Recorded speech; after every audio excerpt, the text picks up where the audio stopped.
긍휼히 여기는 자는 복이 있나니 그들이 긍휼히 여김을 받을 것이미요. 아멘.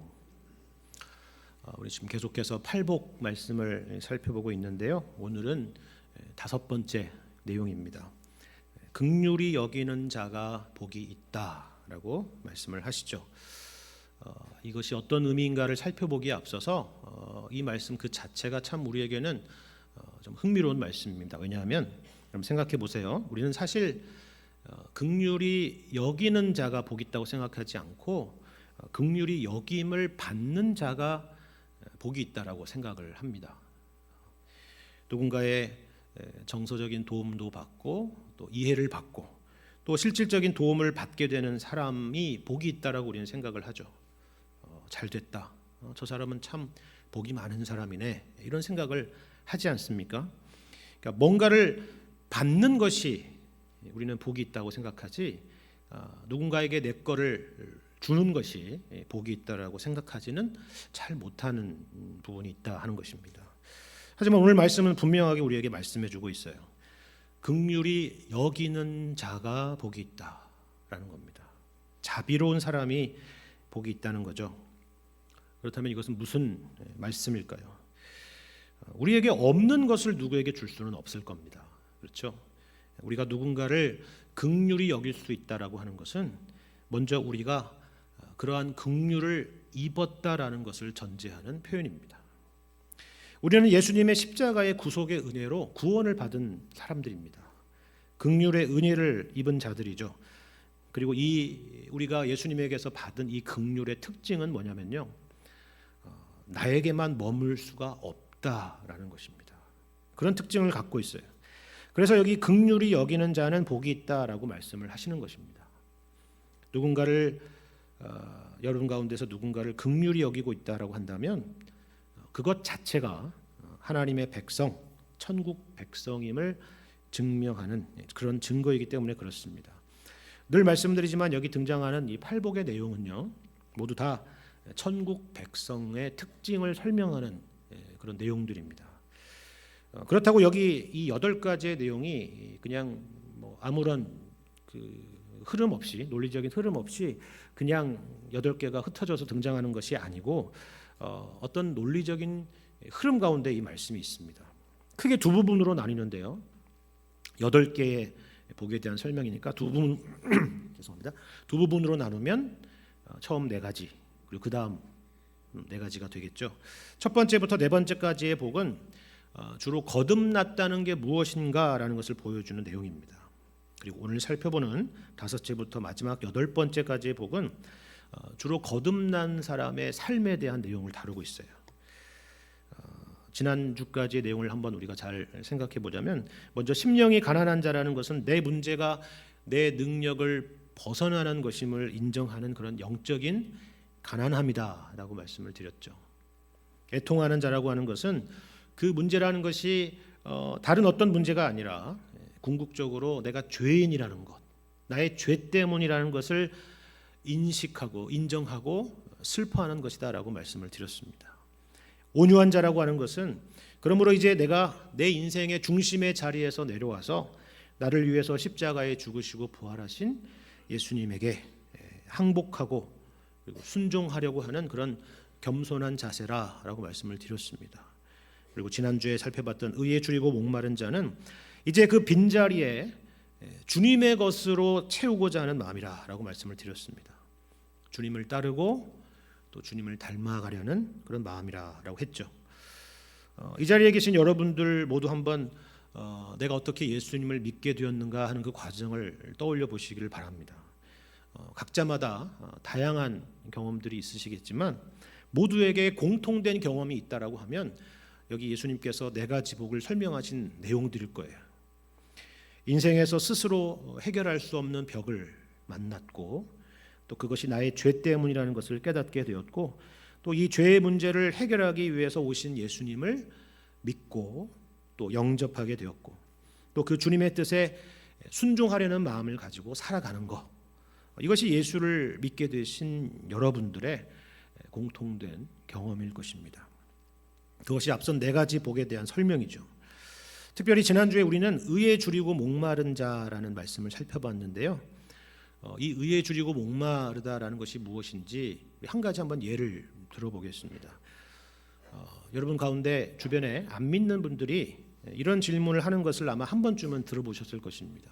뭐냐면 너는 왜 매 주일날만 되면, 죄송합니다, 안 믿는 사람이 주일이라고 안 하죠. 왜 일요일만 되면 교회에 가느냐, 이런 겁니다.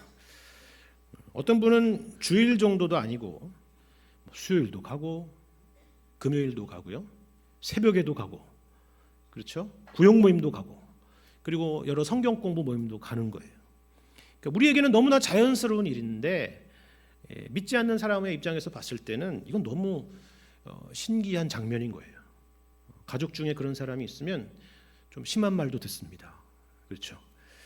여러분 알다시피 대부분의 요즘의 유럽 사람들은 평생 교회를 딱 3번만 간다고 하죠. 3번이 언제인지 아시겠습니까?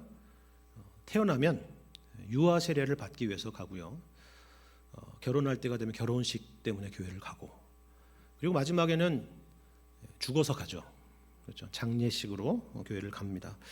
그런데 우리는 주일이고 평일이고 낮이고 밤이고 새벽이고 교회를 가는 거예요. 여러분 이게 뭘 증명하는지 아시겠습니까? 의에 줄이고 목마르다라는 것입니다.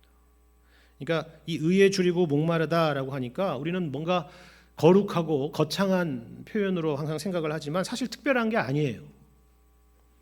이건 마치 누군가에게 이렇게 묻는 것과 같습니다.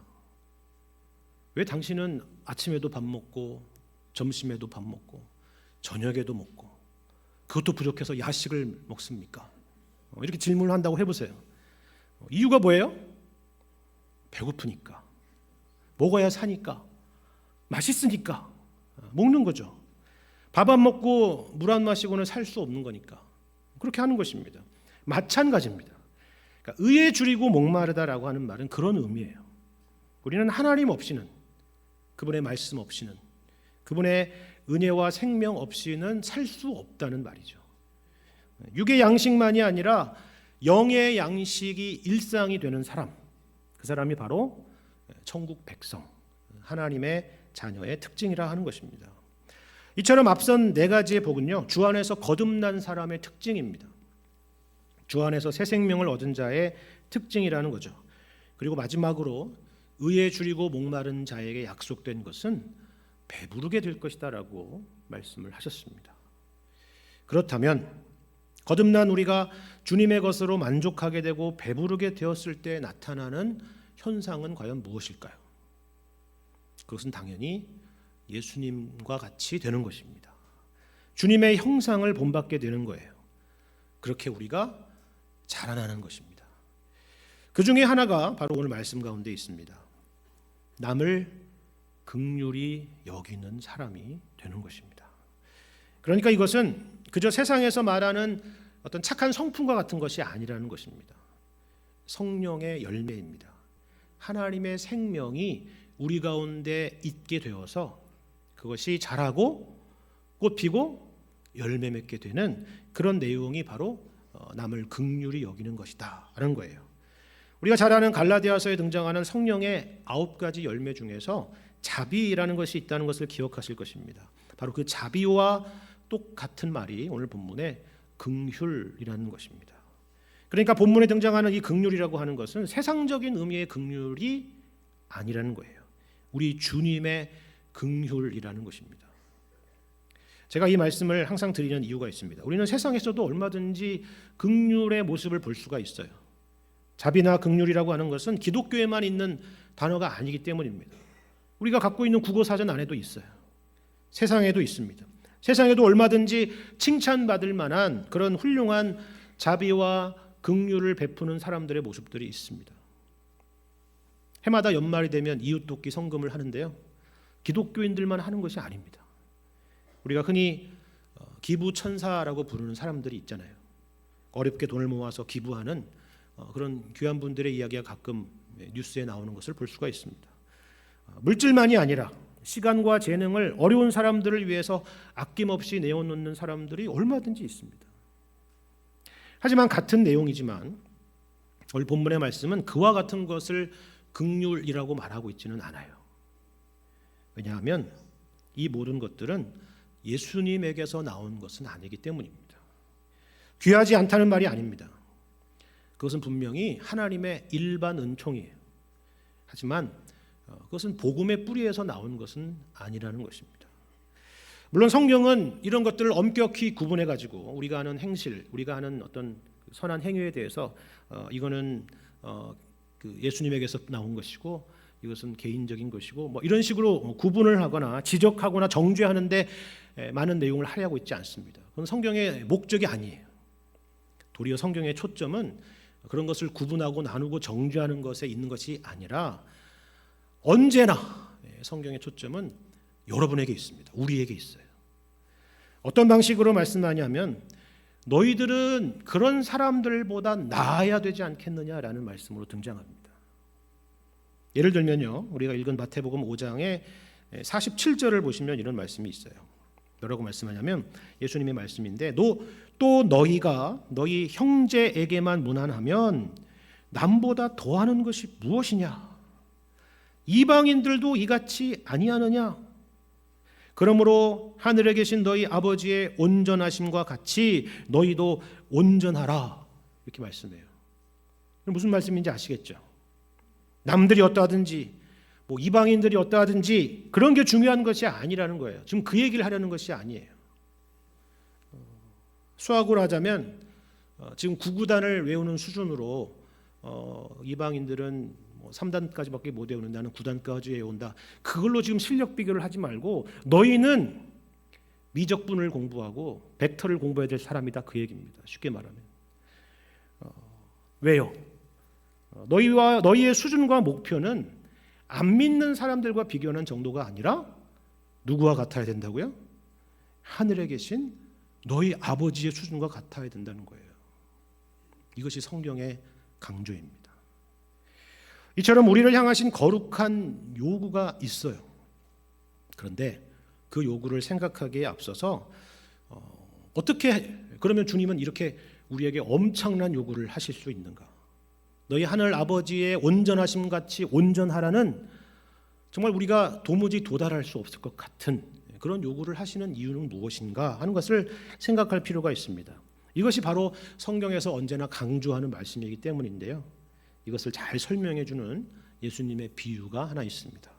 마태복음 18장의 말씀을 보시면 마태복음 18장 21절 이하의 말씀을 보면 이런 비유가 있어요. 그때에 베드로가 나와 이르되 주여 형제가 내게 죄를 범하면 몇 번이나 용서하여 주리까? 7번까지 하오리까? 예수께서 이르시되 내게 이르노니 7번뿐 아니라 7번을 70번까지도 할지니라. 이렇게 말씀해요. 이게 베드로의 질문이 무엇이고 예수님의 대답이 무엇인지 아시겠죠? 7번의 70번이라는 것은 7 곱하기 70 그러니까 490번입니다. 그렇죠? 근데 이 7이라는 숫자가 그냥 숫자가 아니잖아요.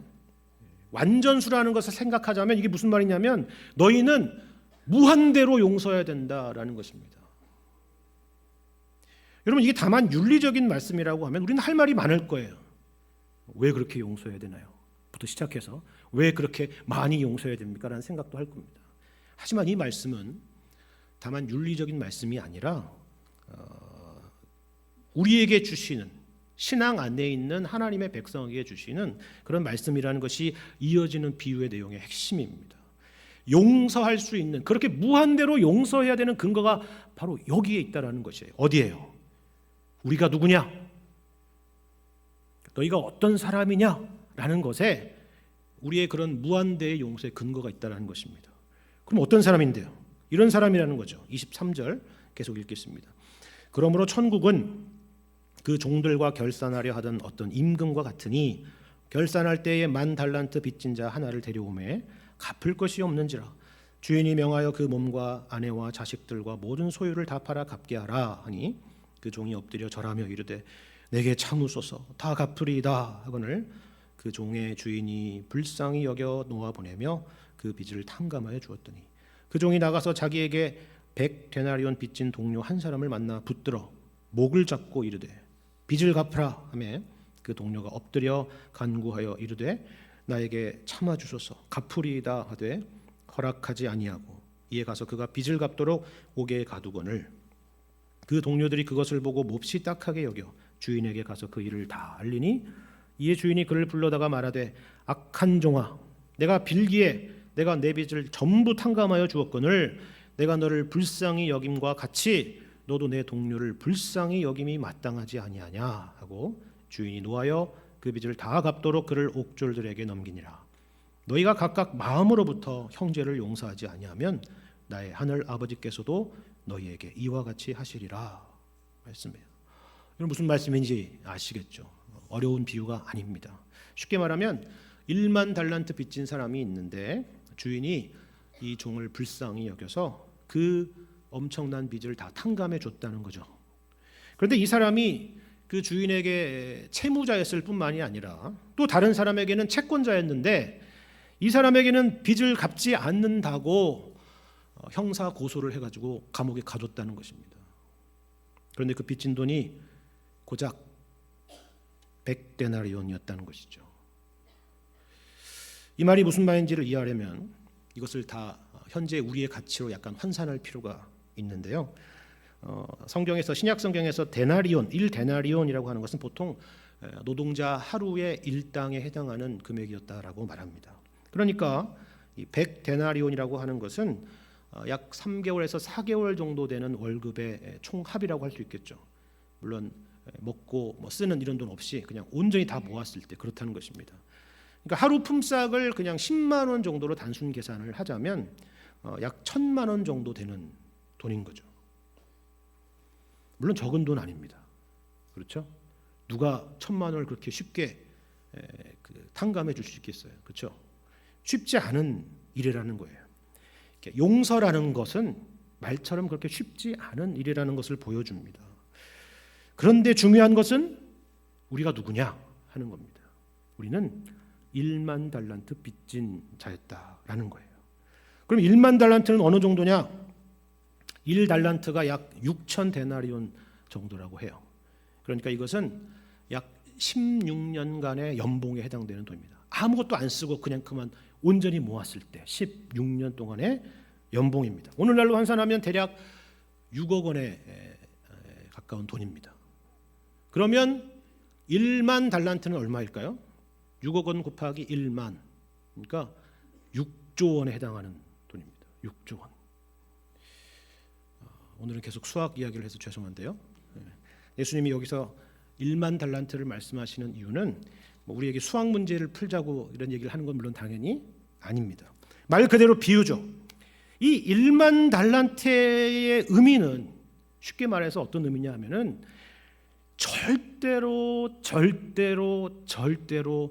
갚을 수가 없는 빚이라는 의미입니다. 그렇잖아요. 우리는 600만 원 갚는 것도 힘든데 6조 원을 어떻게 갚겠어요? 우리가 받은 은혜가 얼마나 큰 것인가를 생각하라는 것입니다. 그것을 안다면 우리가 이 땅에서 어떻게 살아야 하는가는 너무나도 자명한 것이 아니겠느냐라고 말씀하는 거예요. 이것이 바로 이 비유가 조금은 어둡고 두려운 내용으로 마무리되는 이유입니다. 예수님께서 35절에 뭐라고 말씀하세요? 너희가 각각 마음으로부터 형제를 용서하지 아니하면 나의 하늘 아버지께서도 너희에게 이와 같이 하시리라 라고 말씀하잖아요. 무시무시한 말씀이죠. 이건 오늘 우리 함께 읽었던 팔복의 말씀으로 그대로 얘기하자면 이런 거예요. 너희가 긍휼히 여기지 않는다면 나도 너희를 긍휼히 여기지 않을 것이다 라는 말씀과 같습니다. 무섭죠? 큰일 났습니다. 그죠? 근데 왜 이렇게 세게 말씀하시는지 아시겠어요? 세게 말씀하실 근거가 있기 때문에 그렇게 말씀하시는 겁니다. 그게 핵심이에요. 이것은 단순히 너희들이 그렇게 안 하면 너희들은 끝장이다 이런 말씀을 하시려는 게 핵심이 아니에요. 생각해 보세요. 우리가 누구라고요? 6조 원을 탕감받은 사람이라고요. 6조 원을. 6원이 아니고 6조 원을 탕감받은 사람이라는 겁니다. 아니 그 이상입니다. 그러니까 너희들이 누군가를 용서하지 않는다면 이게 얼마나 말도 되지 않는 일이냐라는 그 얘기를 하는 거예요. 그걸 생각해 보라는 것이 핵심입니다. 옛날에 예수님 짤이라는 이런 표현이 있었어요. 혹시 여러분도 들어보셨는지 모르겠어요. 예수님 짤이. 저도 사실 처음에 이거 듣고 이게 도대체 무슨 말인가 한참을 생각을 했습니다. 그런데 이게 다른 말이 아니고요. 이런 거예요. 우리가 보통 물건을 사면 얼마짜리 이런 표현을 많이 쓰잖아요. 생선 한 마리가 5,000원짜리다. 다이아몬드 반지 하나가 1,000,000원짜리다. 뭐 이런 거 있잖아요. 근데 우리는 얼마짜리냐는 거예요. 얼마짜리예요? 예수님짜리라는 것입니다. 예수님짜리. 이게 그 의미예요. 왜냐하면 예수님이 우리를 위해서 피 흘려 죽으심으로 우리의 죄값을 다 지불하시고 하나님께서 우리를 그의 피의 값으로 사셨기 때문에 그렇습니다. 그러니까 우리는 1만 달란트 정도가 아니라 6조 원 정도가 아니라 예수님 짤이라는 거예요. 그것을 생각하라는 것입니다. 누군가의 잘못을 용서해 줄지 말지, 몇 번을 용서하면 되는지를 떠나서 우리가 하나님에게 어떠한 용서를 받았는지, 우리를 구원하시기 위해서 예수님께서 얼마나 큰 대가를 치르셨는지를 생각해 보라는 거예요. 그러면 뭐 용서를 하십시오, 긍휼히 여기십시오 이런 말을 굳이 할 필요도 없고 그 대답은 너무나도 자명하다라는 말씀입니다. 예수님께서 긍휼히 여기는 자가 복이 있다라고 말씀하신 이유가 바로 이것입니다. 우리가 이 같은 주님의 놀라운 긍휼을 입은 자이기 때문이죠. 그렇다면 오늘 본문에 등장하는 이 긍휼 혹은 자비라고 하는 것은 구체적으로 어떤 것일까요?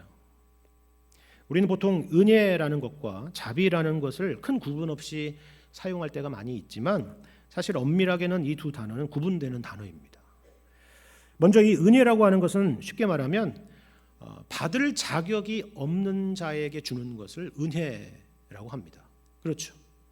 그래서 성경에서는 이 은혜를 항상 뭐랑 대비해서 설명하냐면 행위라는 것과 대비를 해요. 행위라는 것은 내 노력으로 뭔가 열심히 해서 얻게 되는 보상을 말합니다. 하지만 은혜는 거저 받는 것, 거저 주는 것이죠. 그래서 선물이라는 표현을 쓰는 것입니다. 그런데 이 은혜는 자비가 동반되기도 하고 그렇지 않을 수도 있어요. 이 은혜는 자비 없이도 베풀어질 수가 있습니다. 왜냐하면 은혜와 달리 이 자비나 긍휼이라는 것은 항상 감정이라는 것이 동반되기 때문에 그렇습니다. 예를 들면 이런 거예요. 만약 여러분이 보건복지부에 근무하는 고위급 공무원이라고 생각을 해보십시오. 각 기관에 도움이 필요한 여러 기관들의 복지 예산들이 종합되어 있어서 이제 결제를 해야 되는 서류가 있다고 해봅시다. 쉽게 말해서 정부의 이름으로 그리고 국가의 세금과 예산으로 그 어려운 사람들에게 은혜를 베푸는 거예요. 그렇죠? 그런데 그 고위급 공무원이 그 결제 서류를 보면서 눈물을 뚝뚝뚝 흘릴까요? 힘들고 어렵게 사는 사람들을 생각하면서 가슴 아파하면서 이렇게 결제할까요? 꼭 그렇지는 않을 거예요. 그렇죠? 은혜라고 하는 것은 이처럼 꼭 감정이 동반되는 것은 아니라는 것입니다. 하지만 오늘 본문에 나와 있는 이 자비나 긍휼이라는 것은 다릅니다. 자비나 긍휼이라고 하는 것은 감정이 동반되는 것입니다. 누군가가 겪고 있는 어려운 상황에 함께 공감하고 아파하는 것입니다. 그 사람과 나를 동일시하는 거예요. 그래서 항상 자비에는 연민이라는 것이 수반되는 것입니다. 그런데 마음만 있고 끝나는 것이 아니라 여기에는 항상 행동이 뒤따릅니다. 책임이 따르고요, 대가가 따릅니다. 제가 앞서 말씀드렸던 1만 달란트 빚진 자의 비유를 생각을 해보세요. 빚을 탕감한다라고 하는 것은 그냥 감정만 있는 것이 아니죠. 어떻게 하는 거예요? 그 빚을 내가 책임지는 것입니다. 그만큼 내가 손해를 떠안겠다라는 의미를 담고 있는 것입니다. 우리가 잘 아는 선한 사마리아인의 비유도 마찬가지의 내용이에요. 그 사마리아인은 불쌍히 여기는 것까지는 지나가는 사람들마다 다 쯧쯧쯧 하거나 마음 아파하면서 지나갔을 거예요. 그런데 이 사마리아인은 어떻게 했어요? 시간을 내고 돈을 내고 에너지를 써서 그 사람을 돕는 것입니다. 그것이 바로 자비입니다. 긍휼이죠. 이러한 긍휼의 행동에는 대표적으로 두 가지가 있는데요. 하나는 용서이고 또 다른 하나는 그 사람에게 필요한 실질적인 도움을 주는 겁니다. 이 두 가지가 따로따로 나타날 때도 있고 또 동시에 나타날 때도 있습니다. 이것을 잘 보여주는 사건이 있는데요.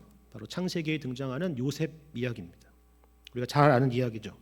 요셉은 형제들의 시기와 질투를 받고 노예로 팔려가게 됩니다. 노예로 팔긴 하지만 사실 노예로 파는 것은 돈을 받기 위한 것이 목적이 아니었고 형제들이 그만큼 요셉을 싫어한 거예요. 사실 요셉이 죽기를 바란 것입니다. 살인을 한 것이에요. 하지만 하나님의 특별한 은혜로 요셉은 그 기나긴 노예 생활과 억울한 옥살이를 마치고 마침내 심지어는 애굽의 총리의 자리까지 이르게 되죠. 그런데 세월이 한참 흐른 뒤에 가나안 땅에 기근이 들어서 형제들이 식량을 구하려고 애굽으로 찾아오게 되는 장면이 있습니다. 요셉은 그 형제들을 보고 감정을 억제하지 못하고 대성통곡하였다라고 성경은 기록하고 있습니다. 그리고 마침내 그 형제들 앞에 자신을 드러내게 되죠. 뭐라고 말하느냐면 이렇게 말해요. 내가 바로 당신들이 애굽에서 판 요셉이라 하는 겁니다. 형제들은 이 말을 듣고 깜짝 놀라고 너무 반가웠겠죠. 야, 오랫동안 널 못 봤는데 너무 반갑다.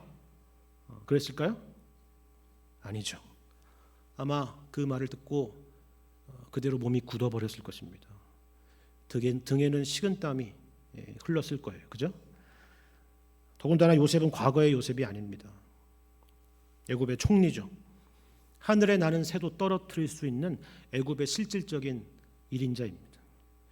형제들은 과거의 자신들의 행동을 생각하면서 이제 우리는 끝났다, 죽었구나 라고 생각을 했을 거예요.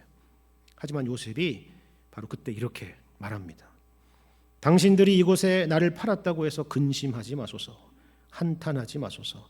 하나님이 생명을 구원하시려고 나를 당신들보다 먼저 보내셨나이다. 이렇게 얘기를 해요. 여러분, 이게 긍휼입니다. 눈물이 있죠?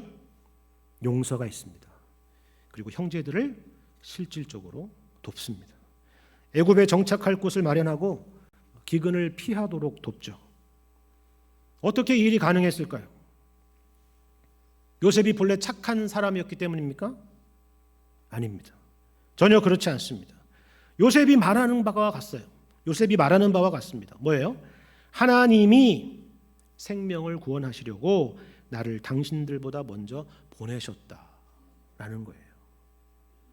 요셉이 형제들에게 팔렸던 노예의 시간부터 애굽의 총리에 이르기까지 스스로의 인생을 돌아봤을 때 이것은 하나님의 긍휼이 아니고서는 설명할 수 없는 일이라는 것을 깨달았다는 거예요. 그래서 이제는 형들을 나도 긍휼히 여길 수 있게 되었다라는 그런 말입니다. 여러분, 이게 어떤 의미인지 아시겠습니까? 아마도 여러분은 그렇게 생각할 거예요. 오늘 말씀의 결론, 그래, 우리도 긍휼을 베푸는 사람이 되자. 그죠? 맞죠? 그게 오늘 말씀이기 때문입니다. 그런데 여러분, 그게 쉽습니까?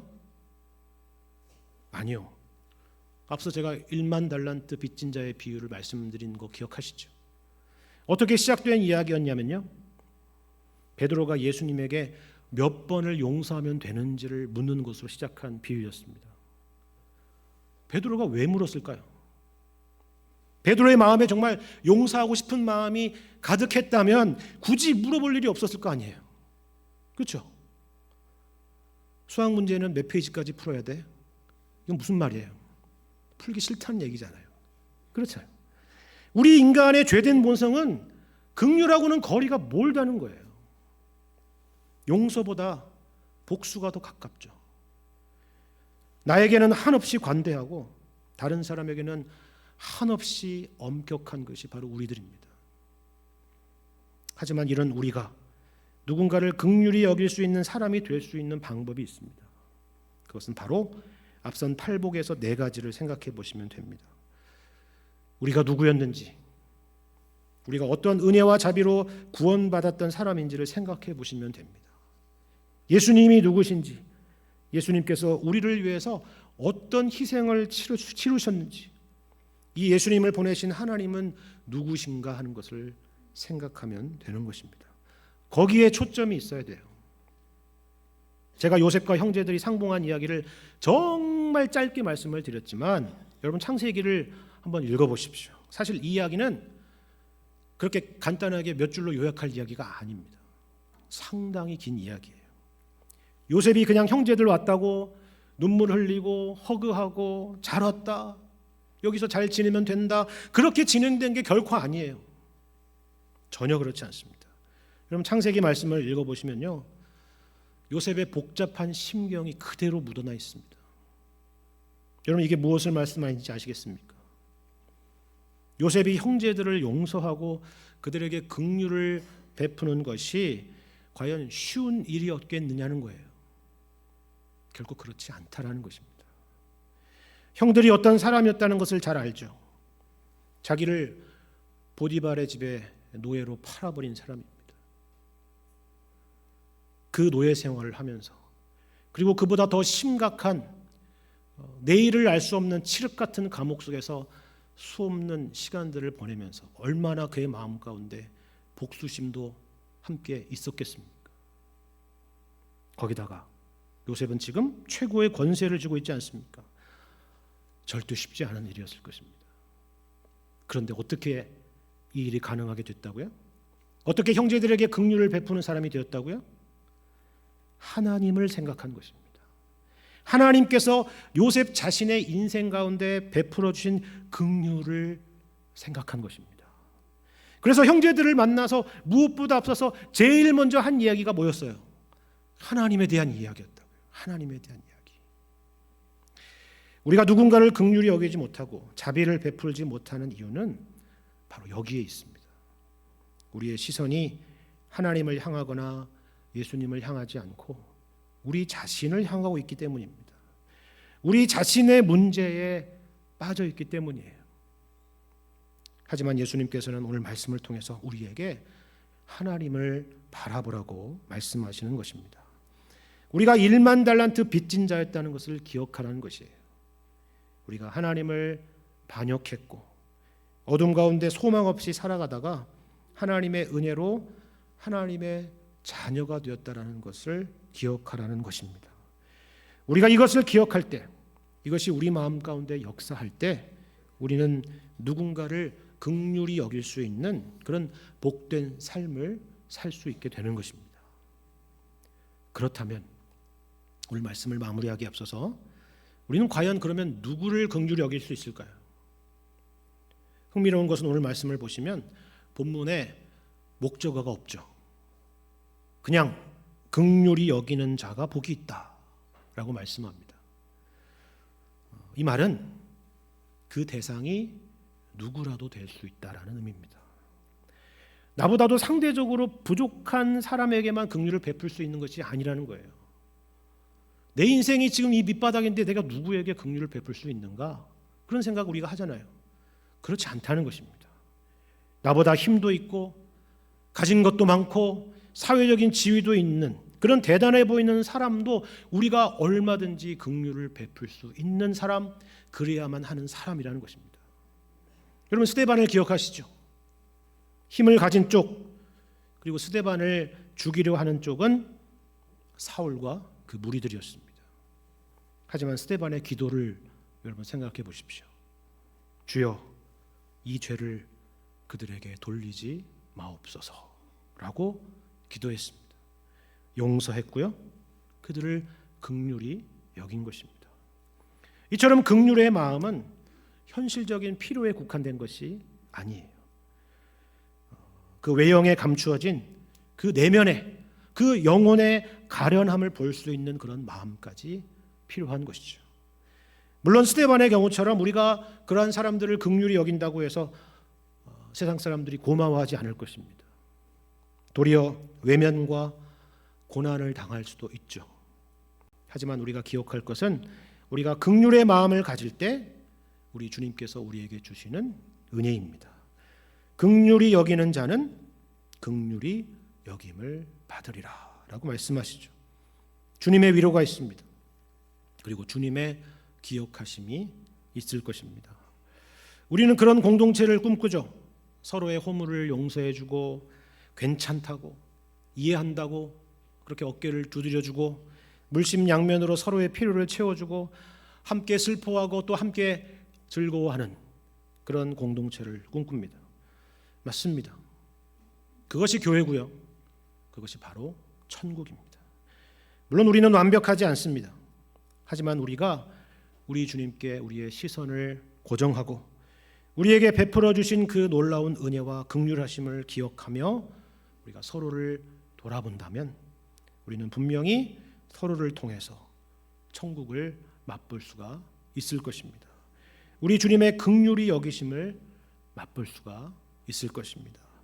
우리 주님이 우리에게 복 주셔서 이러한 은혜가 여러분과 우리 송파제일교회 가운데 항상 충만하게 넘치기를 주님의 이름으로 간절히 축원합니다.